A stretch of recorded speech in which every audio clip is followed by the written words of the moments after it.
propui produs premium, propui tehnologie, propui siguranță în construcții, vine clientul și spune, e scump. Scump raportat la ce? Scump raportat la ce? Ce înseamnă scump, ce înseamnă ieftin?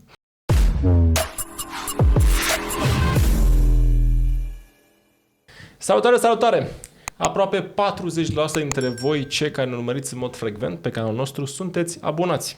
Deși cifra de 40% mă onorează, nu pot să nu mă întreb unde sunt ceilalți dintre voi și de ce nu sunteți încă abonați. Vorbesc cu cei care încă nu sunt, evident. Dacă te-ai bucurat vreodată de videourile noastre, îți recomand și de fapt chiar te rog, apasă pe butonul de abonare pentru că în felul ăsta ne ajuți să avem un canal și mai puternic și în felul acesta să avem parteneri și invitați dintre cei mai faini pe care aducem aici la masa noastră, cum este și invitatul de astăzi, Tavi Mitan. Bine ai venit, Tavi! Bine te-am găsit, Daniel, mulțumesc pentru invitație. Cu tot dragul. Tavi Mitan, pentru cei care nu-l cunoașteți, este director de dezvoltare în cadrul unui dezvoltator din zona Mării Negre, din zona Constanței. Se numește Alpha Builder, sunt partenerii noștri și lucrăm deja de la finalul anului trecut pe proiectele pe care dezvoltă Marina Tower și Olymp Tower. Două dintre cele mai faine de departe proiecte de la mare, aflate în poziții cheie. O să vă zic așa doar pe scurt ca să vă dați seama cât de interesante sunt proiectele.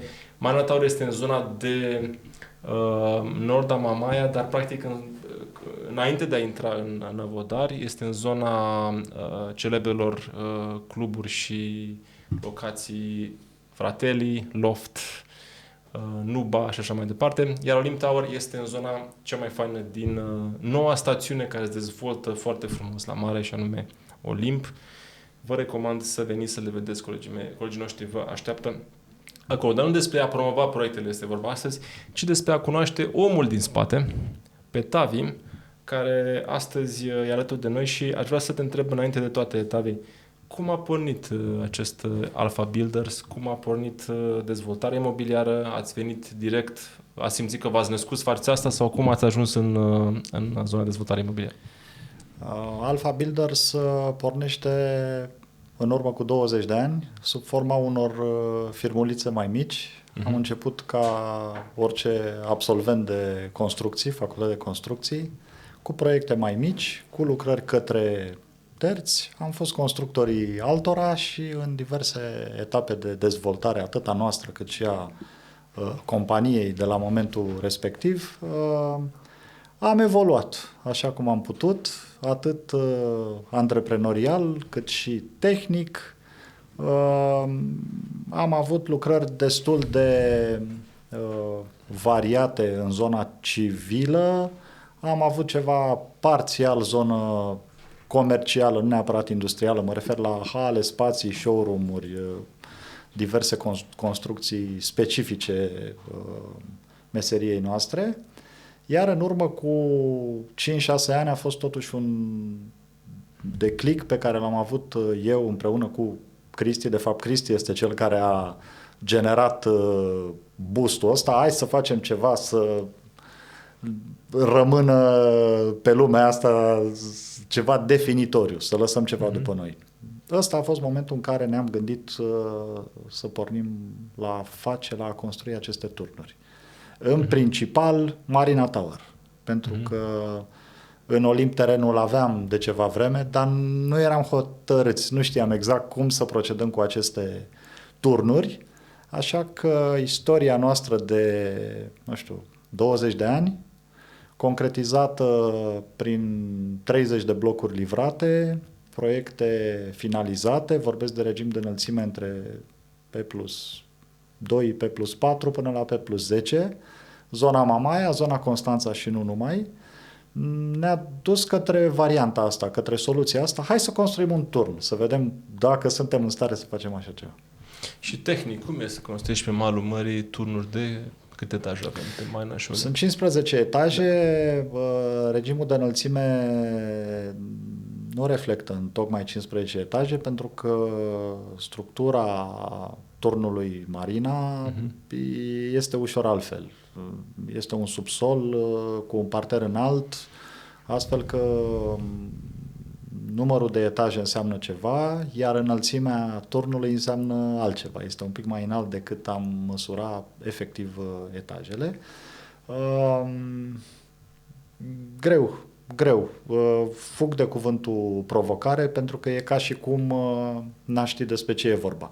Nu, știm exact despre ce e vorba, doar că avem soluții tehnice rezultate din proiectare, nu facem rabat la așa ceva.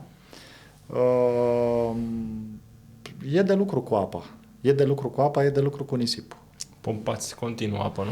Din fundație. Am pompat foarte serios pentru că fundația de la Marina chiar a fost o tehnologie acolo, o soluție tehnologică la vremea ei, adică acum o vară, acum un an și jumătate, în urmă cu 2 veri, chiar am scris niște articole care sumarizau cumva cantități, procese, faze de execuție. A fost o fundație specială cu piloți forați, cu puțuri, cu epuizmente. Aș plictisi lumea să intru în detaliile astea pe care le-am mai descris odată și le-am descris atât către oameni care m-au întrebat, cât și scris efectiv, să vedem și noi cantitățile astea, cum arată. E un articol care se numește Fundația Marina Tower în cifre. Adică ce presupune o fundație de 2,5 milioane de euro. Ați dat lucrare de masterat. Cam așa ceva. Am întâmpinat, am avut un moment de cumpănă. Nu ne-am propus, Doamne ferește, să abandonăm proiectul pentru că deja eram all-in acolo. Dar am avut momente când a trebuit să ne sfătuim cu specialiști, când a trebuit să găsim niște soluții, pentru că ne era greu să scădem nivelul apei. Era foarte aproape de mare, minus 8 metri sub nivelul mării și nu reușeam până la urmă să scădem, să facem partea de epuizment așa cum ne-am fi dorit, cât să avem suportul pentru armarea radierului. Și a trebuit să apelăm la experți, am folosit niște betoane imersate, am avut tehnologie. Deci dacă discutăm despre Marina, este atât aspect, este atât luxul ăsta premiumul ăsta pe care încercăm noi să-l definim ca proiect, dar avem și soluție tehnologică și asta este mândria noastră ca orgoliu de profesionist, de constructor. Par foarte aplicat pe zona tehnică, așa? Tu personal. Da. Se simte, da. Sunt inginer constructor, civilist. Vorbești ca un inginer constructor, da. Da, mulțumesc, ești amabil. Ceea ce e foarte bine asta. Da, e bine. Da. E bine, da. Am înțeles. Dar specialitatea mea, și aici este marea asociere pe care am făcut-o cu Cristi și ne-am împărțit sarcinile, specialitatea mea este managementul și organizarea activităților de construcții. Adică eu sunt project manager cu acte. Și dezvoltator de meserie, tot cu acte pentru că sunt constructor, adică aici întrunim niște elemente pe care le găsim mai rar în zona de real estate. Aveam o discuție relativ recent cu prietenul comun, cu Codin Maticiuc, care v-a ajutat și încă vă ajută foarte mult timp ne ajută deja de foarte mult timp în marketarea proiectelor, care a zis o chestie care, el nu e un inginer, e un artist, așa ca formație, dar spunea că lui i-ar plăcea, sau ceva de genul ăsta, sper să nu greșesc, că lui i-ar plăcea să cumpere de la oameni pe care îi vede foarte aplecați pe zona tehnică, pentru că îi dă lui o siguranță că, dacă omul ăla mi-arată că e pus pe treabă acolo, inginer adevărat, cu echipe bine așezate, structurate frumos, știe că va cumpăra un produs de calitate. Și mi-am dat seama că are dreptate cumva. Adică oamenii, clienții când cumpără, văd podcastul de concept, văd diverse ad-uri pe diverse materiale, văd diverse persoane care vorbesc, dar nu ajung să vadă și nici nu au timpul și energia și cunoștințele să vadă de fapt ce s-a lucrat în spate. Și de fiecare dată când vezi însă un profesionist care vine și îți vorbește pe limba tehnică, deși tu nu înțelegi, cumva o respecti și îți dă încredere. Spui, omul ăsta știe ce vorbește, cu siguranță îi pasă și cu siguranță produsul lui are șanse mai bune, șanse mai mari să fie unul de calitate. Greșesc? O să revenim și la Codin și modul nostru de colaborare și mai ales cum am început colaborarea, pentru că se referă strict la aprecierea lui Codin față de ce a văzut că facem acolo. Poate până la momentul ăla fie nu ne-am prezentat noi suficient, fie nu ne-am lăudat noi pe măsura performanței pe care am avut-o, dar revenim la Codin. Partea asta despre care vorbești tu cu privire la ce înseamnă omul, ce înseamnă implicarea, ce înseamnă calitatea, ce înseamnă implicit produsul, pe mine și la încrederea pe care un cumpărător o are în cumulul ăsta de factori pe care îl vede în fața lui cu privire la o achiziție de apartament, toată povestea asta este undeva pierdută în piață. Adică nu știu în ce măsură un client apreciază sau mai degrabă consider că ar trebui să aprecieze tot cumulul ăsta de factori pe care îl vedem aici. Dom'le, am înțeles, dezvoltator este un om cu capital. Foarte frumos. Ce meserie are? Habar n-am. Ce-o fi el? Mecanic auto. Sau măcar echipa lui, ce meserie are. Dom'le, echipa lui, mai departe, cum face? Ce face? În ce măsură e implicat? E doar un business sau nu? Merge el pe șant, verifică el ce se întâmplă acolo. Nu discutăm aici de reglementări legislative, nu discutăm aici de ce te obligă legea să faci. Legea te obligă să faci și dacă ai gogoșerie. Trebuie să respecti niște standarde. Ok, faci tu gogoșile? Ești acolo să vezi ce brânză pui, ești acolo să vezi ce ulei folosești, la cât e în schimb uleiul. E important. Ori discutând așa de produs, nu discut de preț, de valoare mic, mare, nu. Discutăm pur și simplu de produs. Ai deschis un subiect care pe mine mă preocupă și mă frământă foarte tare. Propui produs premium, propui tehnologie, propui siguranță în construcții, vine clientul și spune, e scump. Scump raportat la ce? Scump raportat la ce? Da, ce înseamnă scump, ce înseamnă ieftin? Pe mine nu mă interesează că ai investit 2,5 milioane într-o fundație. Pe mine mă interesează. Mă interesează în primul rând că eu sunt cel care trebuie să optimizez acest cost și să înțeleg de unde fac rost de bani ca să creez un asemenea produs. Deci în primul rând pe mine mă interesează partea de investiție inițială, da? Iar pe mine mă interesează pentru că eu sunt constructor și trebuie să-mi respect niște normative. Și eu trebuie să-mi respect soluția care mi-a rezultat din proiectare. Eu am o răspundere în fața legii pentru așa ceva. În plus am o răspundere față de tine, client, să-ți ofer ceva serios. Eu nu pot să-ți ofer și aia, și aia, și aia, dar să-ți dau apartamentul cu un preț, habar n-am, derizor. Există un principiu în economie căruia îi se spune mâna invizibilă.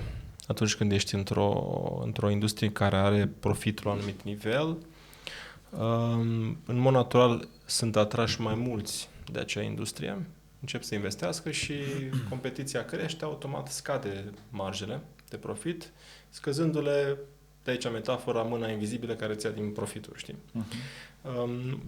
Cumva competiția asta care, în momentul de față în România, în orașele mari, nu se simte neapărat, pentru că încă stocul este relativ mic raportat la cererea potențială, pentru că noi avem stoc majoritar în România vechi, dinainte de 89, și dorința însă a multor români care câștigă din ce în ce mai bine să trăiască mai bine. Și trăit mai bine înseamnă inclusiv o locuință mai bună, pe care dacă o iei într-un imobil mai nou construit, șansele să fie mai bune sunt mai mari. Confort mai mare, poate servicii în plus, facilități, comunitate mai faină și așa mai departe. Da.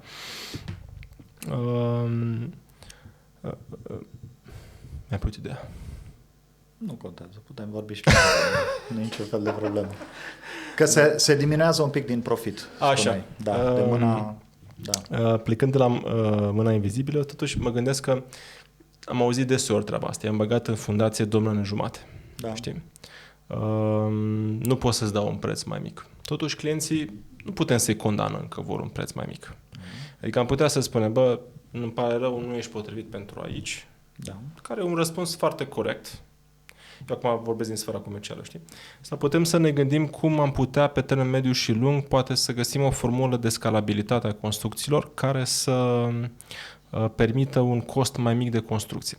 Asta e o întrebare pentru toată lumea în general, pentru că n-a descoperit nimeni acea metodă. Sunt câteva formule de prefabricate, sunt câteva formule de, eu știu, materiale prin care se poate construi mai repede și scade practic costul manoperei, dar în esență nu prea reușești. Iar imobiliarele mai au încă un aspect, faptul că au nevoie de un timp destul de mare de construcție. În schimb, oamenii, când piața începe să meargă în ce în ce mai bine, se grăbesc să cumpere într-o anumită zonă. și în acea zonă ai un număr de terenuri relativ limitate în care poți să construiești. Nu poți pui bloc peste bloc, nu poți pui 3 Marina Tower unul peste altul, știi? Și de aici și efectul ăsta că pe lângă costul de construcție care se crește foarte mult și prețul se crește pentru că se bat mulți clienți pe o singură locație. Da? Așa că un răspuns mai corect ar fi în momentul în care un client vrea un preț mai bun, păi bă, uite, da, într-adevăr, și eu aș vrea să-ți ofer, dar din păcate tehnologia actuală îmi permite să construiesc doar la prețul ăsta și cam ăsta este prețul. Da? Pe de altă parte, o locație mai bună ca asta nu găsești. Și în momentul în care mergi pe locație, acolo efectiv clientul nu știu ce poate să-ți mai zică. Pentru că o locație precum Marina Tower, cum aveți și cum avem aici în zona de nord a Constanței, păi, e unică. Real este unic. Eu știam de voi înainte să ajungem să ne cunoaștem și să lucrăm împreună și tot timpul am apreciat locul respectiv. L-ați prins bine. Pentru faptul că ați avut știința, cunoștințele, capitalul, curajul la momentul respectiv, pentru asta compania care dezvoltă merită un profit. Asta ca să răspund tuturor celor care zic că ok, dar faceți oricum profituri foarte mari. Sunt niște profituri. Din studiile noastre cam pe la 30-39% per fiecare proiect. Sunt poate un pic mai mult, cine știe să facă temele mai bine. Dar dacă le împarți la numărul de ani, la riscurile inerente, că atâtea proiecte sunt litigii, mai ales prin București cu autorizații, nu mai zic, e posibil să fie justificat. Hai să o luăm și în partea cealaltă, că eu sunt întâmplător și într-o companie de investiții și ne uităm la când investim. Dacă ai un randament corect, omul nu vine să pună banii cu tine. Și atunci cine are dreptate? Ăla care cumpără sau la care investește? Proiectul Marina Tower sau Olimp Tower, poate ajungem să vorbim și despre proiectul de la Olimp, durează 3 ani. Și noi discutăm aici 3 ani, poate de aproape execuție intrinsec, nu de pregătirea proiectului, nu de achiziția terenului, proiectare, autorizare. Eu vorbesc de când mă apuc. Pot să-ți arăt pe un grafic exact din câte luni se poate lucra, ținând că suntem și la mare. 2 luni ne oprim în perioada verii. Da. Că e stațiune, așa e prevăzut în autorizația și de construire. construire. Și în Mamaia, nu? Și în Olimp și în Mamaia, da. Deci iarnă, vara e vară. Asta este. Nu ne rămân 8 luni de execuție. Asta înseamnă un proiect care totuși se derulează în 3 ani. Nu am cum să fac altfel. În momentul în care bași prima sapă. De când mă apuc de Dar până proiectezi, încă până 2. cumperi terenul, până pus, dacă ai nevoie hai de să pus. lăsăm, hai să zicem că lăsăm, uite, noi suntem ăia fericiți, avem o variantă consacrată în care terenul cumva, vedem, facem o asociere, să presupunem că nu investim bani în teren. Vorbesc de noi, nu de un constructor oarecare. Da? Costul presupune și o așezare a acestor bani în decursul a 3 ani, pe care dacă i-am, ce fac cu ei? Muncesc de ei. Nu-i țin la bancă să-mi iau o dobândă, nu? Ori am o inflație. Am niște costuri, pur și simplu. Și poate că nici nu am banii să duc tot proiectul. Din nou trebuie să adun niște bani de pe piață, am un cost al acestor bani. Deci nu e chiar așa. Când vezi un proiect în derulare de 3 ani, nu te poți aștepta ca acel proiect să fie ieftin. În primul rând, faptul că durează 3 ani înseamnă că acolo se întâmplă ceva special.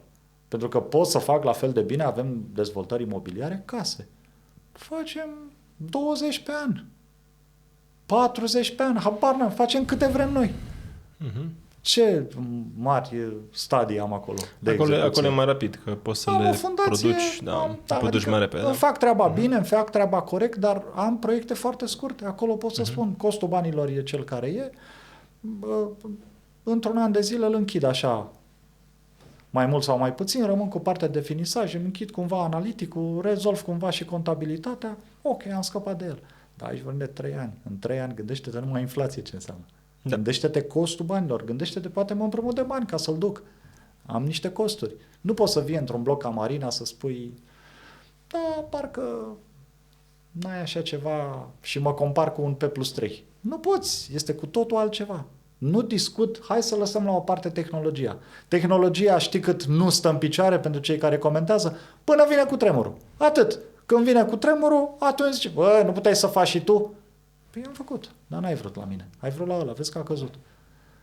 Sperăm că nu se va întâmpla. Nu se va întâmpla. Ori prețul ăsta vezi că se regăsește undeva până la urmă, mai ales în proiecte de anvergură. Pentru că n-ai numai tehnologia, ai și costul banilor efectiv. Într-adevăr, ai profitul realizat din muncă, te agiți acolo 3 ani de zile să coordonezi ceva pentru un produs finit. Ciclul este foarte lung, ciclul de execuție este foarte lung până când livrezi un asemenea bloc. Aici este marea provocare și să stai și focusat timp de atâția ani, să duci la capăt un proiect. Un proiect cu continuitate, cu coordonare de specialități, cu oamenii necesari. Gândește-te ce fluctuație de forță de muncă am, gândește-te că eu nu înlocuiesc un inginer într-un asemenea proiect, eu nu-l iau ca pe un vânzător la teșghea. Mie, dacă îmi pleacă un inginer, e deranj acolo. Nu vorbesc de relația cu oamenii din șantier, nu vorbesc de relația cu furnizorii, nu vorbesc de relația care deja există cumva. Eu discut aici că dacă îmi pleacă un inginer, eu trebuie să stau din nou și să-i pregătesc toată partea tehnică. Ai preluat din punctul ăsta, du-l mai departe astfel încât să-mi finalizez. Stau cu el o perioadă, nu-ți ascund, stăm cu el acolo. Suntem ingineri, stăm cu el acolo până când ne lămurim că a prins ritmul, că a înțeles despre ce e vorba. Mai ales într-un proiect de tip, uite cum l-am pe ăsta retras, cu etaje diferite, n-am plan etaj curent, nu am un bloc standardizat în care spun ăsta e etajul curent, ritmul știți, continuați. Nu. Eu stau la fiecare etaj să verific dacă se respectă detaliile tehnice. Deci e complicat. Tavi, aș vrea să te sustrag așa puțin de la nivelul expertizei tale, să ieșim puțin în exterior. Înainte să ne întoarcem către Olimp, vreau să stăm puțin pe Constanța și oportunitățile economice ale orașului.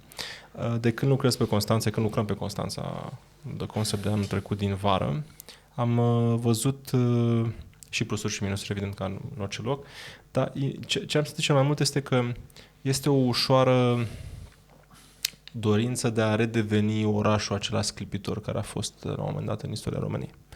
Nu de mult, Constanța era al doilea oraș al țării. Da? Acum nu mai este, a scăzut și ca populație și ca economie. Cum îl vezi în următorii ani? Intrăm în Schengen, se extinde aeroportul, este interes geostrategic la Marea Neagră și așa mai departe. Cum se simte în Constanța și totuși tu cred că te poți și uita din exterior așa puțin să vezi dacă într-adevăr se și potrivesc previziunile? Eu mă feresc să-mi dau cu părerea acolo unde nu sunt foarte priceput sau foarte sigur pe ce spun. Tot ce pot să îți spun sunt doar constatări. Adică știu că se va extinde portul, iar asta e o informație foarte importantă pentru că uite de ce înseamnă în lume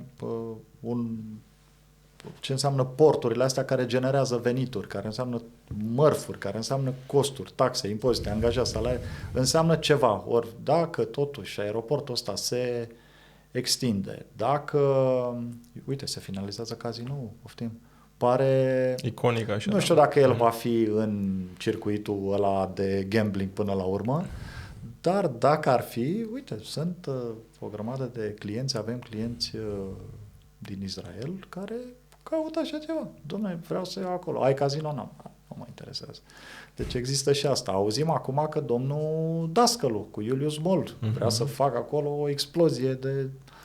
Nu? S-a cam de bine de rău s-a finalizat autostrada asta care duce aproape până de Mangalia, deci avem toată zona de litoral, avem infrastructura, cel puțin București, port, mare, casino, șosele, nu știu, se întâmplă ceva. Poate se întâmplă ceva și cu aeroportul. Aeroportul ăla cu Călniceanu este în momentul ăsta cumva o tragedie. Adică am avut niște invitați și în momentul în care veneau cu un avion privat și când se ar urma să vină avionul, nu știu, mai erau 15 minute, au aprins lumina la aeroport. Adică era așa ca acasă, vezi tu dacă e cineva, că nu știu, parcă e lumină în sufragerie, știi? Nu poți la nivelul ăsta să duci un aeroport, dar premizele ar fi că se întâmplă ceva acolo. Asta legat de ce observ eu din afară. Ce observ eu din afară, dar dinăuntru, eu constat că ce construim noi se vinde. Și ce constat eu este că zona de Constanța cumva am epuizat-o, pentru că funcționăm de atâta vreme în Constanța și am livrat 30 de blocuri până acum. În Mamaia, în Constanța, în zone interesante, în faleză, deci am livrat în Constanța. Acum am început să livrăm, să vindem către București. Și vindem către București zonă de antreprenor, venituri 100.000 pe an. 100.000 Ori asta înseamnă 100.000 înseamnă un trai bun, un trai decent, un trai echilibrat, înseamnă un om corect care la nivel de 100.000 își permite să-și plătească și taxele. Câte taxe poți fi la 100.000 până la urmă? Dacă e să ai un business corect, poate chiar de familie sau ușor extins față de familie. Să-și plătească taxele. Da? Ori asta înseamnă că accesezi o zonă bună de București, care se gândește foarte serios și asta face, investește la Mamaia, investește la Olimp, investește la Constanța. Deci, premizele ar fi să se întâmple ceva bun la Constanța. Cam așa văd și eu lucrurile de aici. O să fac o paranteză ca să nu ne primim hate pe YouTube. Autostrada până la Mangalia se termină de adevăr acum la Gigea, dar este proiectată deja, zic bine, nu? Sau este în proiect să se construiască până la Mangalia complet, adică să ne unească cu Bulgaria prin Dobrogea.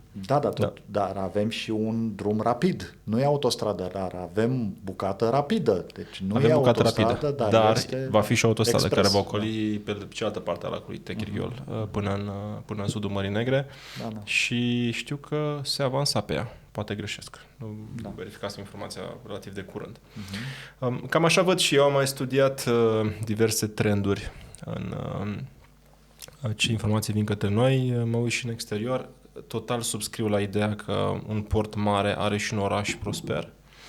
Într-adevăr, portul deservește cumva mai degrabă economia națională, mai mult decât economia locală, în mod ironic, deși este amplasat chiar în orașul Constanța, dar există enorm de multă mișcare locală, de genul subantreprenori, angajați în port, taxe și așa mai departe, care ajută la fața locului.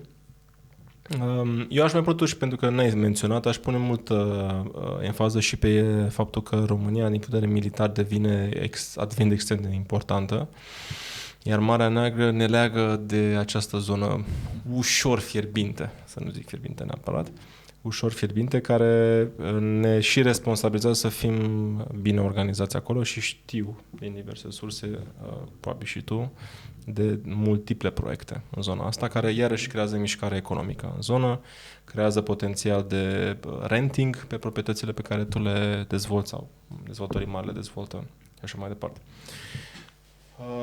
Aici despre clienții de 100.000 de euro pe an. Da, era aici o întrebare pe care o pregătiseră colegii mei legat de cine sunt... Noi ne desfășurăm după un program? Nu, dar mai trag ochiul așa din când în când. Și spunea așa, cine sunt clienții, care e tipul de cumpărător ideal pentru Marina Tower și Olimp Tower. Ai apucat să spui deja despre antreprenori, poate fi executivi, 100.000 de euro pe an este un salariu de director de bancă sau nu neapărat top manager, poate fi și un pic mai jos. Eu am reținut de la tine că ar trebui să facem un podcast educativ. Și aș vrea să-mi aleg foarte bine cuvintele pentru a mă raporta mai presus de toate la un tip de client și nu la produsul meu. Ca să ne lămurim cu ce oameni avem de-a face și către ce doresc acești oameni să se ducă. Nu neapărat către produsul meu. Produsele mele sunt două, mari și late, unul premium lux, aspirațional și unul familie, utilizare. Dar nu vreau să vorbesc despre produsele mele, ci vreau să vorbesc despre segmentul de oameni segmentul de clienți care s-ar îndrepta către aceste produse și mai ales în perspectiva dezvoltării Constanței, în care am spus că îi atrag către produsele mele, deci sunt interesat să meargă acolo. Avem, deci unul dintre produse, dacă vorbim despre Marina Tower, acolo este, discutăm de oameni de afaceri sau antreprenori cu mulți bani. Și când spun mulți bani, spun așa cu gura plină, mulți bani, pentru că nu este un produs care să aibă la bază neapărat un yield, o eficiență, o sustenabilitate, am înțeles că o să vorbim despre asta câte ceva. Ăsta este un produs aspirațional. Marina Tower este un produs în care ai acolo pentru că ai acolo, pentru că acolo e acolo și nu dincolo. Punct. Ăsta este produsul. Marina Tower. Nu știu dacă cineva, dacă vreun cumpărător de la Marina Tower se întreabă cu cât să-l închirieze, dacă ar vrea să-l închirieze. Da? Nu știu, noi mizăm pe Marina Tower, după finalizarea vânzării, să existe revânzare fără niciun fel de întrebare cum se vând vilele pe Dorobanți. Bună ziua, cât costă? Atât. Și câți metri are? Pac, ți-am închis telefonul. Vrei să cumperi aici? Ăsta e prețul. Nu mă mai întreba. Câți metri are, câte camere, nu mă întreba. Vrei să cumperi aici? Da. Adică este un produs, noi mizăm că acest apartament la Marina Tower ar trebui să fie vândut strict sub formă de e liber un apartament la Marina. Vrei să cumperi? Da. Bă, când vrea cineva să vândă, te anunț eu. Atât. Ăsta este Marina. Iar pentru acest produs nu pot să nu fac referire și la VIP-urile care au cumpărat în blocul ăsta. Dacă ele sunt de acord să zic. Sunt de acord, da, și uite, Codin a cumpărat la noi din fază de proiect și îți spuneam, am zis că o să revenim la subiectul ăsta, el a fost foarte impresionat de ce facem noi la un alt șantier, la un Tomis Tower 1, unde am construit 5 subsoluri de parcări. Minus 18 metri. 5 subsoluri de parcări. Numai fundația am ciocănit acolo 2 ani. Ori pe Codin l-am adus, a văzut și a spus băi, cu voi e ceva, ori nu sunteți, aveți probleme la cap sau s-a întâmplat ceva. Adică nu poți să faci asemenea lucrare, lumea să nu știe. E ceva aici, o lucrare de asemenea învergură, atât costuri, tehnologie și așa mai departe. Nu se poate tu să stai să ciocănești aici 54.000 de metri cub de săpătură la minus 18 metri, la limita mineritului. Am întâlnit piatră, am întâlnit stâncă, am avut relee din 6 excavatoare cu care scoteam pe o parte pământul. Adică o muncă de asta în care nu mai stai să te gândești, e eficiență, nu e eficiență economică. Bă, ne-am apucat, hai să facem. Și în subsolul de... A cumpărat Codin văzând ce am făcut dincolo. La Tomis Tower. A văzut ce am făcut la Tomis Tower și a zis, băi, nu, vreau și eu aici. Aici ce faceți? Tot așa ceva. Ok, vreau și eu și aduc după mine pe cine pot. Și a adus mai departe VIP-uri. Nu știu. Ștefan Lucian, Global Records, care a cumpărat de la noi, implicit Tina. Exact. Antonia, Velea, a luat Shelly. Avem câțiva oameni care s-au tras unul pe celălalt, atât pentru poziția asta cu cluburi, că e de acolo, da? Dar în special cu privire la preț. Care am zis, băi, asta este produsul, asta este marfa. Am făcut o comparație acum un an și ceva, în care comparam Marina cumva cu un Rolex. Ok, ai un Rolex, e ceva. Adică ceasul îl arată foarte frumos și telefonul. Ora. O poți vedea și pe telefon, nu trebuie să dai. Dar dacă ai un ceas la mână de marca asta, înseamnă ceva. Ai un apartament la Marina, poate că înseamnă ceva. Deci ăsta este un produs și clientul ar fi un om cu bani, interesat de a fi în miezul lucrurilor. Nu știu dacă să fie văzut neapărat, sau să vadă, să fie văzut, nu știu, așa ceva, și care nu are în vedere neapărat un calcul economic aici, pentru Marina. Pentru Olimpia altceva. Să știi că totuși este și un calcul economic. Ok, nu-ți dă un randament poate mai bun decât în alte locații, pentru că e un produs de lux. Da. Iar produsele de lux nu au randamente tradițional foarte bune, însă au totuși o componentă investițională de foarte mare importanță, pe care mulți o omit. Sunt deseori întrebat de ce să investesc în imobiliare, că randamentul la închiriere e doar 6% net. Eu pot să mă duc la bursă și fac 10. Ok, go for it. Dar omiți de fapt că la bursă ai într-adevăr și acolo dividende versus aplicii de capital, dar ești un pic biased, pentru că dacă te uiți la bursă și spui că faci 10% pe aplicii de capital, trebuie să te uiți și la imobiliare la fel. Ok, poate fac mai puțin, poate fac doar 4 sau 5% sau 6% la Marina Tower, dar șansele ca acest imobil să se aprecieze în timp sunt foarte mari prin prisma locației. Deci există un câștig investițional imens aici. Pentru că, una mână, va fi stoc foarte limitat. Absolut. Da? După ce sunt toate vândute, cine le cumpără de regulă le ține. Da? Pentru că e o locație unică. Exact. Și atunci când se eliberează, se bată mulți pe ele. S-a întâmplat deja în București, adică nu-i poveste. S-a întâmplat în locațiile care probabil știți, ale celor de la One United, care vindeau la un preț și pe durata construcției, care a crescut gradual, și după ce a fost gata, s-a și inclusiv triplat. Pentru că locația era excelentă. Și pe vremea când erau în construcție, nu erau ieftine nici atunci. Tot așa, datorită inflației, creșterii economice a României, dar foarte important, datorită faptul că era locație unică și toți vreau să stea acolo. Numai că și-au dat seama cât de important este locul doar după ce a fost gata.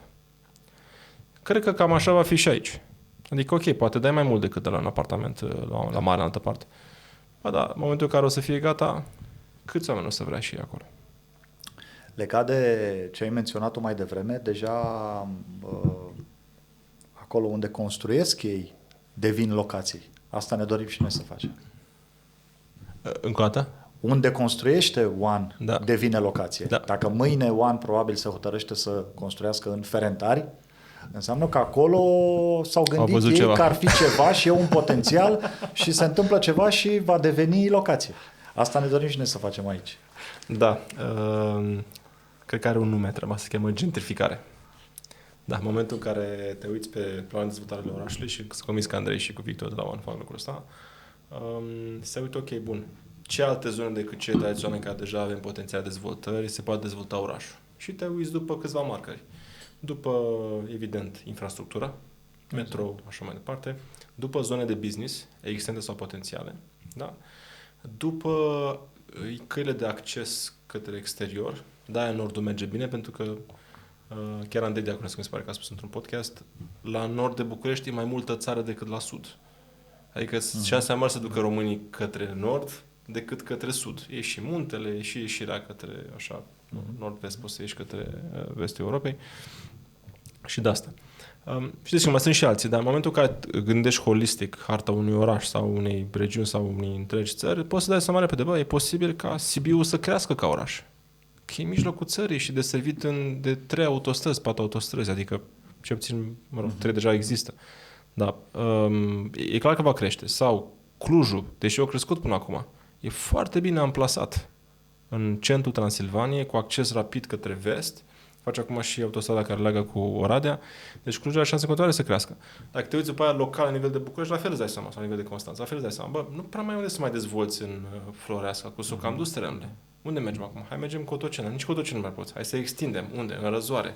E Cotroceni acolo? Exact. Nu e. Nu e Cotroceni. Și îi spune, cum îi spune? Dar ei au lărgit cartierul. Da. Pentru că e, ok, peste o stradă de Cotroceni. Da, și a devenit locație. A devenit locație da. pentru că are de toate acolo. Da. Mi-a plăcea să reușiți și probabil că vom aștepta și noi. Asta încercăm și noi, să identificăm niște zone în care să știm că asigurăm tot ce e nevoie și prin ce facem noi acolo să creștem zona, să devină locație, pur și simplu. Nu vreau neapărat locație să construiesc și eu acolo. Vei tu să creezi locație. Exact. Mult succes. Suntem lângă voi în proiectul ăsta. Hai să ne ducem către Olimp. Olimp e o stațiune mai puțin cunoscută de, să zicem, marea masă a populației. Cel mai mult se duc în Mamaia și în Vamă. Ce puțin așa era când mă duceam la mare. Olimp e o stațiune mai nouă pe harta, sau bine, Olimp Neptun, pe harta dezvoltării, să zicem, mai mari. Să nu zic neapărat sustenabile, că România, din păcate, nu s-a fost foarte sustenabil la mare încă. Dar pare că e mai așezat Olimpul decât Mamaia Nord, de exemplu. Da? Cum a mers proiectul până acum acolo și de ce ați ales locația? Olimp. Terenul îl aveam de ceva vreme și, într-adevăr, ni s-a părut pentru o perioadă că nu s-ar întâmpla ceva spectaculos. Odată cu mutarea asta către Vamă, lumea a început să fie mai aproape de Olimp și mai aproape de Neptun și de stațiunile din sud. Ca atare am decis că am putea să ne orientăm și către Olimp. Nu suntem singurii care au construit acolo, mai sunt câteva proiecte. Unul chiar foarte cunoscut. Chiar în zona asta, și atunci am zis, hai să vedem, totuși oamenii s-au dus către sud, hai să vedem ce ar presupune proiectarea, așa, încet ne-am apropiat de proiect. E început deja din primăvară, imediat facem un an, dar ți-am spus, la noi anul de muncă e redus cu vara, e redus cu iarna, de asta mi-e greu să-l socotesc. Și ca execuție, momentele grele le-am depășit, l-am scos din pământ, suntem undeva la etajul 2 în momentul ăsta. Am avut o soluție de fundare mai simplă decât la Marina, aveam încălzirea făcută, am știut despre ce e vorba, mai simplă, e sus pe faleză, e alt tip de teren acolo. Nu ați dat așa de multă apă. N-am avut apă mai deloc, pentru că e sus pe faleză, n-am avut adâncime atât de mare de fundare, avem 2 subsoluri într-adevăr de parcări, dar în siguranță, tot piloți forați, tot grindă de coronament, tot piloți de incintă, deci inginerie avem și aici, bani băgați în fundație, o grămadă. Dar am avut și 2 subsoluri de parcare, iar aceste subsoluri sunt de 3 ori mai late decât lamela blocului în sine. Da? Deci e ca și cum am construit în pământ 6 etaje, dar distribuite altfel, pe 2 niveluri și ceva mai late. Da? Iar ca vânzări, proiectul a fost nesperat. Deci noi am făcut niște vânzări foarte bune anul trecut, pe proiect, în fază de săpătură. E adevărat, aveam discuția asta, ce înseamnă să ai bani băgați în fundație versus într-o suprastructură. Ca marketing, oricine ar vrea să vadă o structură. De 2 milioane zici, te uiți la blocul ăsta și zici, dom'le, extraordinar, ce structură nemaipomenită, față de mine care ce arăt, o groapă. Însă, dacă am un client 2-7 educați și interesați de siguranța lor, să știi că și partea de săpătură, dacă ți-aș aduce să vezi cum arată săpăturile la blocurile astea, sunt impresionante. Dacă ai vedea cum arată incinta asta săpată și cum arată partea asta de turnare și ce înseamnă turnarea unui radier de 2 metri, unde am avut 3500 de metri cub fără 4 metri, 3496 de metri cubi într-un radier de 2 metri pentru Olymp Tower, n-ai cum să spui, domne, nu-mi doresc și eu în blocul ăsta, sau n-ai cum să nu apreciezi, domne, uite, oamenii ăștia se străduiesc să facă ceva. Deci, se vede pasiunea. Deci vânzarea despre care spun, gândește-te, sunt 210 apartamente, suntem la etajul 2, mai avem 94 de vânzare. Mă refer la semnate. Parțial în avans, parțial tranșe, pentru că ne-am permis asta. Da, felicitări. Și îmi place când povestești că ești foarte pasionat de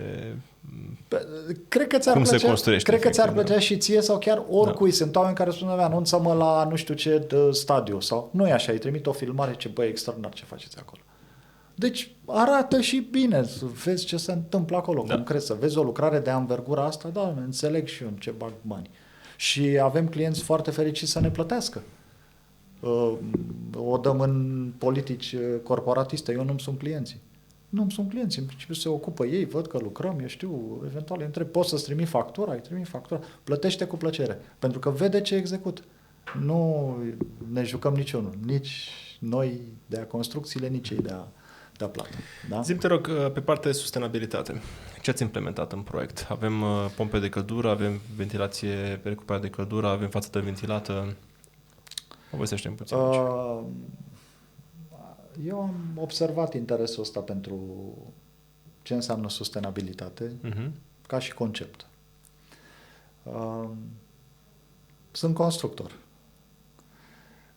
Poate din afară subiectul ăsta pare așa ceva foarte amplu, foarte inovator, foarte... pentru noi nu înseamnă decât o adaptare la piață. Pentru mine, constructor, eu dacă spun sustenabilitate, pe mine nu mă impresionează foarte tare. Sunt niște principii simple. Vorbim de, nu știu, zidărie cu materiale NZEB. NZEB, da. Ce ar presupune acest material suplimentar față de o zidărie pe care o am eu? O tehnologie în plus care mi-ar asigura un alt transfer sau o altă păstrare a transfer de căldură sau de, eu știu, sau să-mi păstreze rece în cameră. Nu înseamnă nimic altceva decât era până acum. Dar sunt niște terminologii care se folosesc într-adevăr și pe care eu am obligația să le implementez în proiectele mele. Foarte frumos. Deci tu le faci pentru că trebuie sau le faci pentru că și crezi în ele? Nu, eu le fac pe cale de consecință acestui domeniu care evoluează așa cum evoluează în IT inteligența artificială. Dacă aici s-a ajuns, eu asta trebuie să fac. În plus, pentru mine, partea progresistă așa din mine, eu nu m-am făcut constructor ca să rămân în continuare să fac mortar sau să studiez la nesfârșit rețeta betonului. Nu, eu sunt constructor și trebuie să evoluez împreună cu piața și cu soluțiile care există în piață. În plus, eu nu construiesc doar pentru mine, eu construiesc pentru clienți care au și ei nevoie să ajungă la zi cu soluțiile care se întâmplă în piață. Ori fațada ventilată este atât estetic cât și parte de izolație un lucru, nici nu văd, dacă mă întreb la Marina Tower, ce altfel de fațadă aș putea să fac? Ce altfel de fațadă? Nu există alta. Deci ca atare, da, sunt foarte mândru că folosesc o soluție definită în capitolul de sustenabilitate. Da, ok. Am parte de eficiență energetică sub formă de pompe de căldură. Da, dar mi se pare că e ceva normal. Propun un apartament premium. Ce trebuie să ofer în acest apartament? Începând cu fundația, cu siguranța și cu parte de cost control atât cât pot, nu? Să-i spun omului, dom'le, dai un ban pe apartamentul ăsta, da în exploatarea lui în timp, n-ai probleme de siguranță, n-ai probleme de infiltrații, n-ai probleme de izolații, n-ai probleme de sunet, n-ai nicio problemă cu el, da? Costuri minime. Smart home, poftim, nu consum curent. Pompă de căldură, energetic ești în regulă, am 1:3, nu știu, apă, aer, nu contează, stau. E obligația mea să fac asta. E un domeniu de consecințe. Dacă vrei să evoluezi, nu ai altă șansă decât să vezi ce e în piață, ce soluții sunt și ce trebuie să adaptezi tu la produsul tău ca să vinzi clientului. Altfel ce să vând? Nu am ce să vând altceva decât să fie un produs sustenabil. Deci folosesc tot ce îți trece prin cap. Da, nu am de pildă aici, ne gândim în continuare cum să facem cu niște panouri fotovoltaice, să vedem ce on-grid putem face, dacă putem face, să vedem unde să stocăm, ne gândim la parte, cel puțin la Marina, unde să fac, am un penthouse aici, am 5 penthouse-uri destul de serioase și vrem și mulți bani pe ele. Cam ce aș putea, cum să fac eu să preiau niște energie, să o stochez undeva, să o folosesc pe urmă și eventual. În general, la blocuri, mai ales la cel înalt, este relativ problematic să poți să rezolvi prea multe probleme doar cu panouri fotovoltaice. Mai degrabă văd o sustenabilitate în designul întregii clădiri, în care îi pui, cum ai zis tu, izolație foarte bună, inclusiv fațadă ventilată, pompă de căldură ca să consume energie și nu gaz, exact. Pui o ventilație cu recuperare de căldură ca să nu trebuiască să deschizi geamul și atunci păstrezi energia în interior.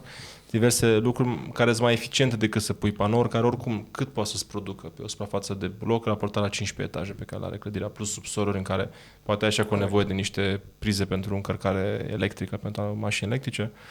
E greu să acopere. Poate cu o nouă tehnologie de panouri poate se va putea. Eu doar asta spuneam, că acest capitol este acoperit pur și simplu, nu constituie neapărat o inovație și îți mai spun o idee și cu asta putem părăsi subiectul dacă vrei. Pentru a oferi o clădire sustenabilă, să știi că pentru mine nu înseamnă neapărat costuri suplimentare extraordinare. În plus, eu prin asta mi aliniez produsul la piață. Deci pentru mine nu înseamnă Păi ce să fac? Pentru ce să iau o centrală termică cu tiraj natural când aia condensația a ajuns aproape la același preț? Pentru ce? Când eu, punând asemenea centrală, îi creez omului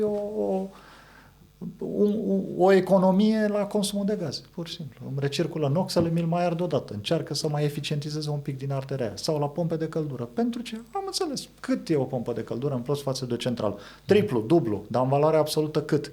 De la 1000 la 3000. Păi cât vreau eu pe un apartament? Eu ce ofer de apartamentul ăsta? Faianță?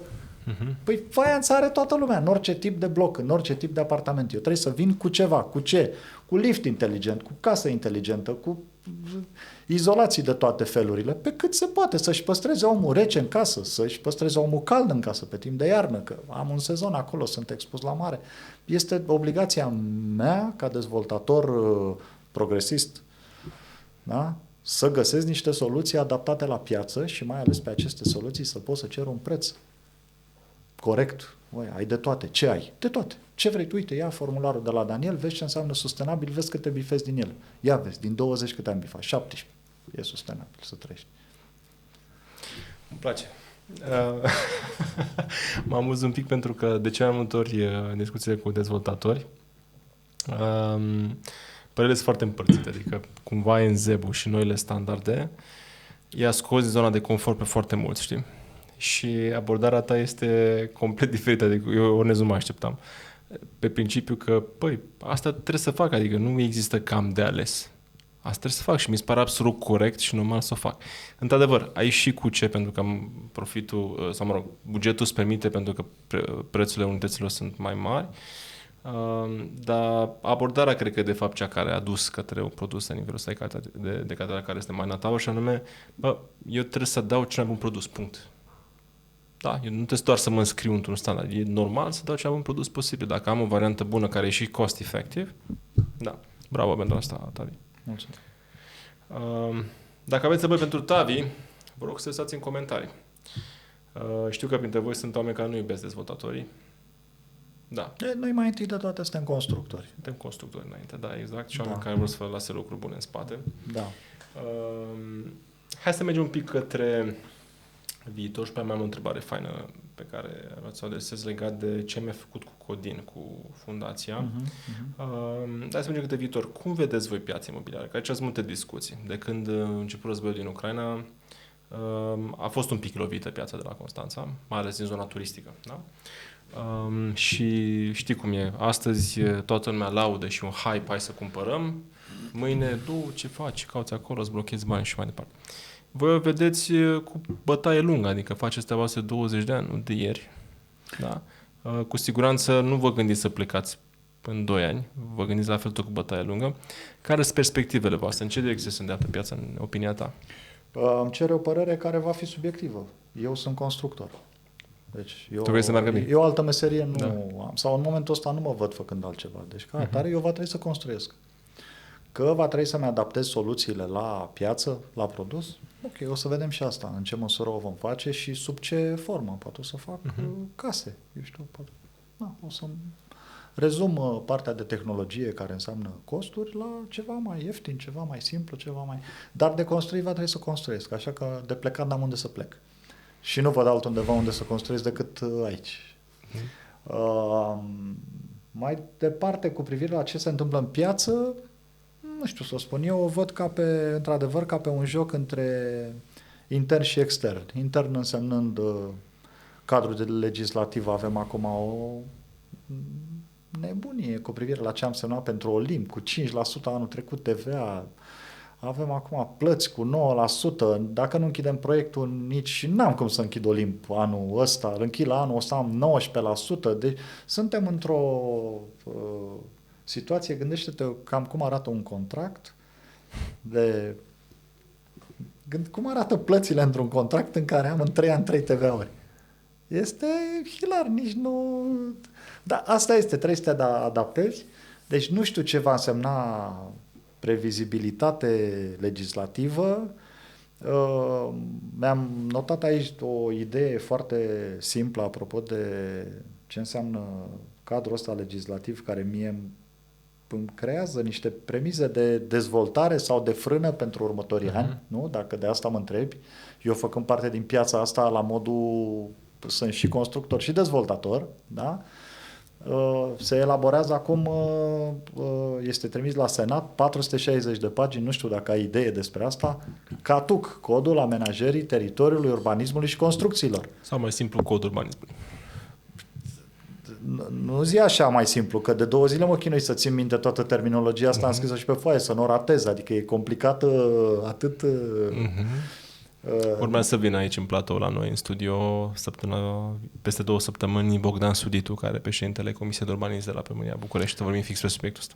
Eu îmi permit să-ți mai recomand pe cineva, fac o recomandare, dacă îmi permiți, sigur, pe Andreea Secu, de la Secu Legal, cu care lucrăm și care chiar m-a invitat la o dezbatere pe tema acestui act normativ, unde am fost pus așa între juriști și arhitecți și noi constructorii eram ca nimeni și nu mi-am permis să mă ridic, că nu m-am simțit suficient de pregătit, nici juridic, nici urbanistic.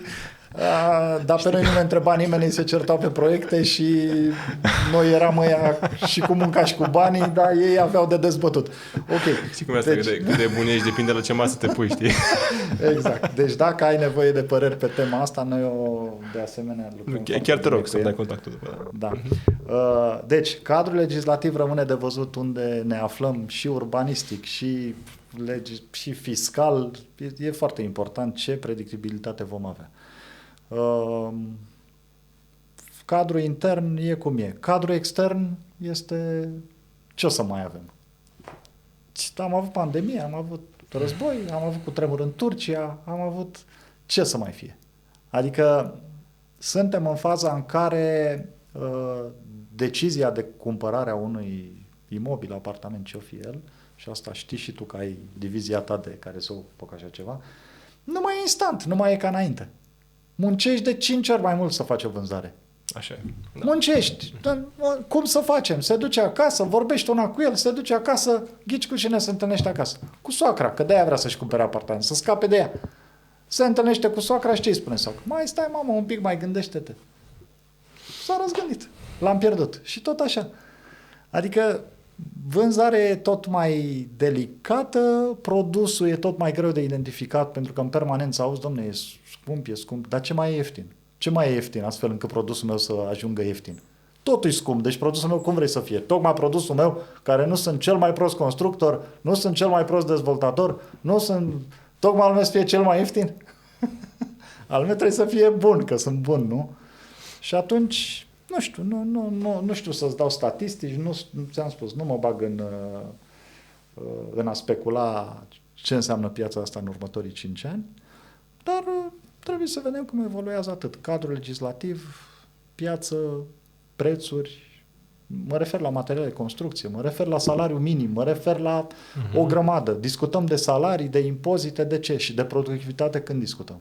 Când discutăm despre ce înseamnă productivitatea unui om amărât care are salariu minim pe economie, un necalificat. Când vorbim vreodată despre asta? Cât? În ce sens? La ce te referi? Cât să-i dăm? 5.000 de lei?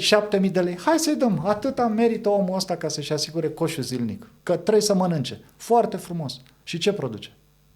Ce produce? De unde să scot 7.000 de lei cu el? De unde? Că stă atârnat în lopată. Ce să produc cu el ca să acopăr și impozitul și să-mi acopăr și un plus valoare pe care să-l regăsesc într-un apartament? Astfel încât să fiu și eu mulțumit și clientul mulțumit. Ce să fac? Vorbim de... Când discutăm vreodată de productivitate? Altfel decât de salariu minim raportat la coșul zilnic. Există un autor pe care îl citesc foarte mult, se numește Ray Dalio, care a creat Bridgewater Associates și o carte foarte bună, Principles, Principii, care spune că pe termen lung, în toate ciclurile astea economice, imobiliare și mai departe, este un singur lucru care contează, productivitatea. Cât de bine reușești să îți optimizezi munca sau să inovezi și să devii mai eficient și mai productiv. Este singurul care contează și bate orice ciclicitate. Adică, în final, dacă tu ai un produs bun, că piața e sus, că piața e jos, ești păstrat valoare pentru că a fost gândit bine de la bun început. Da. Ne apropiem de final. Dar i-a trecut aproape o oră. O oră a trecut, de fapt. A trecut repejor. Trecut repejor, da. Da. Știu că sunteți implicați și în diverse activități în care contribuiți mai departe și respect foarte mult treaba asta și deși poate suna așa un pic că fac publicitate la aspectul ăsta, merită să o spun, adică eu vreau ca toată lumea să ajungă să contribuie. Aveți o dată sponsorizările pe care le faceți constant cu fundația pe care o păstorește sau la care este imagine Codin, Fundația Metropolis, și sponsorizați și Federația Română de Gimnastică Ritmică. Întâmplător o și cunosc pe președinta Federației. Doamna Irina Delanda. Exact, Irina Delanda. Da. Este o prietenă vechea mea. Da. Da. Și știu că a avut chiar Poate o ajuți și tu așa cum o ajutăm și noi. Da. Pentru că are niște evenimente de o mare anvergură. Adică, pot să răspund la ce m-ai întrebat? Da, te rog, da. Să... Da, continuă, da, te rog. Alături de Codin facem o treabă foarte bună. Ajutăm Fundația Metropolis cu ce se poate și dacă tot e ajutor, n-aș vrea să vorbesc foarte mult despre asta, că așa e frumos. Până la urmă, dacă ajuți, nu te-a pus să... Dar partea asta cu renovăm spitale publice din bani privați e ceva, e o acțiune, ajutăm cu ce se poate acolo, inclusiv cu oameni, inclusiv cu donații, mă rog, susținem pe unde putem activitatea asta. În partea de gimnastică ritmică am ales să ne implicăm din mai multe motive. În primul rând cunoaștem acolo foarte mulți copii, inclusiv fata mea practică sportul ăsta. Fain. Și așa am pornit cumva să intrăm în contact cu lumea de acolo. Dar am fost foarte surprins să constatăm ce evenimente de ce anvergură. Deci vorbim aici de Cupă Mondială, vorbim de Campionat Mondial de Junior, vorbim de niște evenimente de te și sperii când vorbești de ele. Și cu toate astea lumea nu prea cunoaște pentru că abia de, nu știu, în ultimii 20 de ani se pare că acest sport a fost într-un cont de umbră și acum își revine un pic, dar am cunoscut oamenii, am văzut ce competiții sunt și a fost din nou exact ca sustenabilitatea. Unde să mă duc eu să mă promovez într-o cupă mondială? Cam unde să mă duc? Că la fotbal mă costă nu pot să mă expun pe nicăieri. Și atunci am ales o nișă, dar o nișă care are performanță. Și mi s-a părut că asta este o soluție foarte bună să apar ca sponsor cu la un buget rezonabil pe care mi l-am permis, decent, da? Și să cunosc oamenii ăștia, să o cunosc pe, nu știu, Violeta Mitică, pe doamna Irina Deleanu, să ne cunoaștem și să înțelegem cu ce ne ocupăm acolo. Și chiar are nevoie de susținere. Are în continuare niște competiții extraordinare unde probabil că ar putea capacita niște antreprenori care să o susțină și ar primi cu vârf și îndăsat expunere pentru cei acolo. Pentru că unde îți permiți tu unde mă duc la Formula 1? Unde să mă duc? Eu cred că mai departe de beneficiul expunerii, care, dacă există, trebuie să folosești absolut normal. Adică e o constrângere faptul că ești în business. Eu cred foarte mult în această idee a contribuției, în give it back. Știi? Da. Ai reușit, dă înapoi. Știi? Da. Și faptul că voi o faceți odată în plus îmi confirmă că am ales bine să continuăm și să facem treabă împreună și să... Am ales sănătate și sport. Am ales sănătate prin Codin, cu care avem niște ajutoruri reciproce și am ales în sport, unde acolo sunt niște copii care muncesc pe brânci. Și eu nu pot să nu apreciez asta, chiar dacă din nou pot fi subiectiv, pentru că fata mea face așa ceva, copilul meu dar se ocupă pe efortul ei și pe deranjul ei. Nu are nicio legătură. Felicitări, bravo. Mulțumesc. Cam atât a fost Avi Mitan astăzi. V-am păcălit. Nu. Mai avem și chestionarul 7, chestionarul de concept 7. Dar înainte de a intra în el, dacă vrei, Tavi, să-mi adaugi ceva, pentru că aici o să fie niște întrebări mai așa, din o altă sferă, o să vezi. Nu. Eu îți mulțumesc foarte mult pentru ocazia de a mă prezenta, nu știu, ca persoană, ca antreprenor, poate, ca partener în proiectele astea speciale și mai ales că putem cumva să prezentăm oamenii din spatele proiectelor asta, sau din spatele muncii, a efortului, a proiectelor, poate, nu știu, ar fi de apreciat în special în zona de siguranță în construcții, în zona de confort, mă interesează foarte mult mulțumirea clientului, nu sub formă de bani, care este așa cum este. Sub formă de mulțumire personală. Dom'le, ești mulțumit aici, îmi plac oamenii, îmi place produsul, suntem bine. Și pentru asta îți mulțumesc de discuția asta. Bravo pentru ce ați făcut până acum, Tavi. Foarte rapid, avem 7 întrebări, răspuns accelerat. Încă o oră. Știi, încă o oră. Stai că eu am o alarmă care trebuie să-mi sune acum, că trebuie să intru într-un call mai târziu, să opresc să n-apuce să sună. Spune așa prima întrebare. Ce răspunde bunicii mele dacă te întreabă cu ce te ocupi?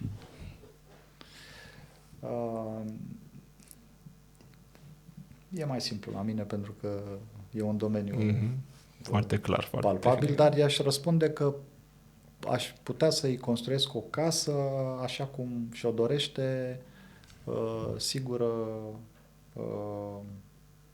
caldă, chiar retro sau vintage, așa cum și-o dorește pe sufletul ei. Fain. Sunt curios dacă bunica știe de vintage. Sau întrebă. Retro, mai Retro, pe gustul ei, da. așa cu tentă de vechi, ca să te simți bine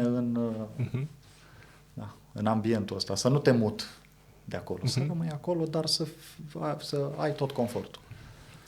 Bun, ați înțeles bunica, da? Ce sfaturi ai dat copilului tău care vrea să facă o investiție imobiliară? Sunt subiectiv, sunt constructor, în primul rând aș sfătui eu ce să facă sau i-aș construi poate chiar eu, dar mai presus de toate astea aș sfătui o să fie foarte ponderată în a-și cheltui banii pe case sau pe orice altceva și să nu se lege atât de mult de lucrurile materiale. Mod surprinzător. Revin la bunica. Dacă bunica îți cere sfaturi vrând să facă o investiție imobiliară, ce îi spune? Îi transmit exact varianta, reversul medaliei de ce i-am spus copilului meu. Și anume o sfătuiesc să investească într-o locuință minimalistă cu tot confortul, poate chiar într-o cameră de hotel, în care să aibă tot confortul, pentru că vremea în care bunica să investească a trecut, vremea să nectuți înseamnă altceva, înseamnă să fii respectat pentru ce ai făcut o viață întreagă. Acum trebuie să te bucuri de a doua tinerețe. Să ai confort, să-ți spele cineva, să-ți calce cineva, să-ți gătească cineva și să călătorești cu puterea fizică pe care o mai ai. Cameră de hotel sau garsonieră într-un complex în care să ai tot confortul. În asta aș sfătui eu. Super răspuns. Bunica nu mai face bani, nu mai facem bani după 70 de ani. Ce am făcut, am agonisit, acum ne bucurăm de a doua tinerețe. Super răspuns. Asta o să-l iau și într-o bucată, așa, să-l dau mai departe. Mi se pare cea bună să pun întrebarea asta de până acum. Întrebarea numărul 4, Tavi. Ce carte ai dat să citească fiecărui român? Uite, am o surpriză pentru tine. Am ținut-o ascuns aici. Așa. Am primit-o și eu de la un prieten. Nu știu dacă aș recomanda-o fiecărui român, cât fiecărui român care e preocupat de a trăi mai bine, mai emoțional, mai energetic, mai de-a-și ușura viața, de-a-și ușura munca. Da, Napoleon Hill a fost printre autorii pe care am citit încă de când am început eu să fiu pasionat de a studia și de a crește și tot. Cartea asta n-am citit-o. Recunosc, nici nu știam că există. Da, există și poate că stă și la baza filozofiei noastre, să știi. Nu e întâmplător pentru că fiecare partener are influența lui în proiect și în a manageria lucrurile. Mie mi-a oferit-o un prieten care mi-a spus, uite, ia-o pe asta și încearcă, citește-o o dată, de două, de nouă, dacă te atrage și dacă te interesează. Dacă nu, poți să o arunci la gunoi. Îți mulțumesc pentru ea, să-ți share și câteva cuvinte aici, pentru că am și un cadou pentru tine, tot o carte era, dar mi-a luat înainte, care o să scriu și eu niște cuvinte. Dai mea când finalizăm podcastul. Apropo de podcast, întrebarea numărul 5. Da. Dar ce podcast să asculte? Cine? Fiecare român. Fiecare român, nu știu dacă fiecare român, am în cap așa, mai degrabă podcast însemnând vorbit, poate zona de documentare vorbită cumva. Uite, urmăresc Enigmele României, Marcel Iureș, unde se poate uita și bunica, s-ar putea să aibă niște păreri și alte informații. Andreea Roșca, Vast and Curious, cu zona asta de ce face ea acolo, foarte interesant și la obiect. Ai mers și la evenimentele ei? Nu. Eu merg de una de zi, merg în fiecare lună. Poate foarte bune. Apuc și eu să ajung. Te invit cu drag, uite, unul chiar acum, la final de februarie. Sau Joe Dispenza despre meditație, care se leagă cumva cu, este urmarea lui Napoleon Hill în zona asta de a crea un pic lucrurile și din energie, nu numai din materie, numai din munca asta nebună de a trage și a controla tot, să mai și aranjezi un pic cu sufletul și cu gândul lucrurile să-ți iasă mai bine și mai ușor, să-ți ușurezi viața până la urmă. Excelent. Mulțumim. A șasea întrebare, penultima. Care este românul tău preferat? Români preferați sunt mulți. Sunt pe lângă noi, sunt peste tot.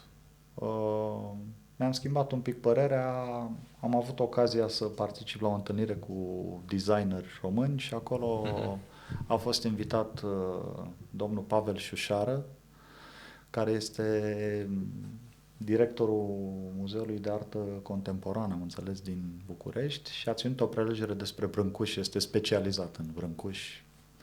Ne-a făcut praf pe toți cu ce ne-a povestit și cred din ce mi-a povestit acolo că Brâncuș ar fi românul meu preferat.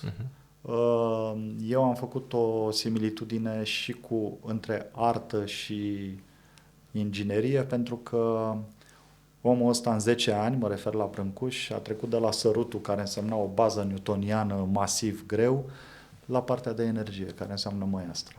Este ceva să treci așa de la masă la energie. Este spectaculos. Și asta m-a fascinat pe mine, să nu mai vorbesc de faptul că, cel puțin din ce am auzit și am citit, noi în anul 1900 ciopleam în piatră litere.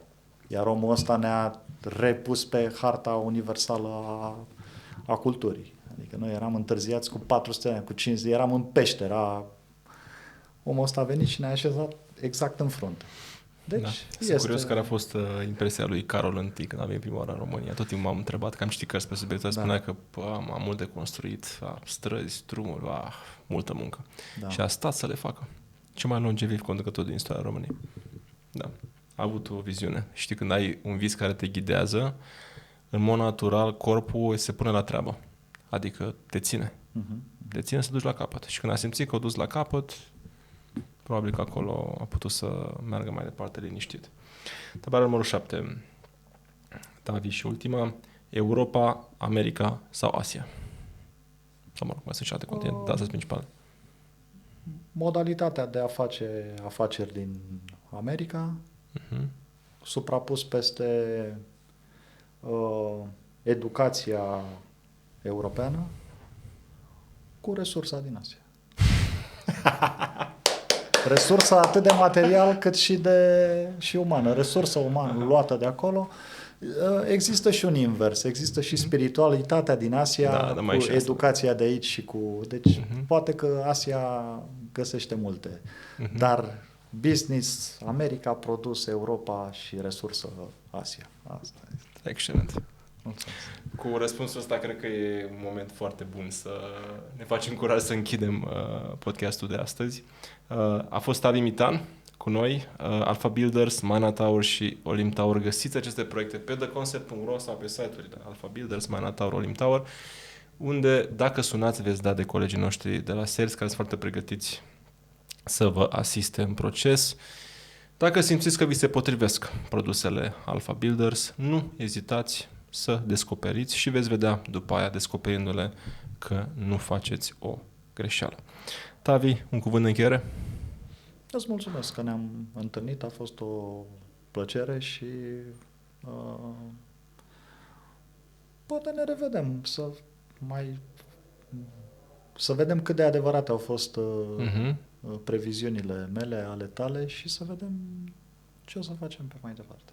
Eu propun chiar să ne vedem la fiecare nou proiect de anvergură pe care lansați, că știu că avem un pipeline mare și e păcat să nu îl prezentăm lumii, pentru că sunt studii de caz. Mie îmi place să vorbesc atât din studii efective, din lectură, din expertiză pe care o dobândesc fie direct, fie prin parteneri invitați, dar și din studii de caz efectiv, adică, hai să vedem concret, câți metri pătrați, ce radier, cât beton și așa mai departe, pentru că asta arată că aici, în piața asta, nu sunt numai băieți care au făcut prostii la un moment dat, ci sunt și profesioniști.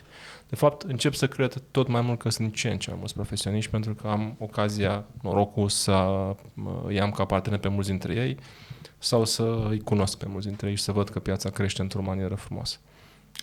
Eu m-am rezumat în discuția asta la persoană, companie, n-am intrat foarte mult pe produs sau pe cifre, dar poate cu altă ocazie, după ce lămurim că nu ne interesează strict produsul, am putea să dăm și niște cifre. E impresionant ce facem și acolo. Așa, ca număr de unități, ca cantități puse în operă, normative respectate, dar e un pic mai tehnică discuția și poate nu e atât de digerabilă. Invitație deschisă pentru următorul proiect și mult succes ție, mult succes nouă în proiectul pe care îl dezvoltați, proiectele pe care le dezvoltați, și să avem un 2024 pe cinste. Mulțumesc. Mersi.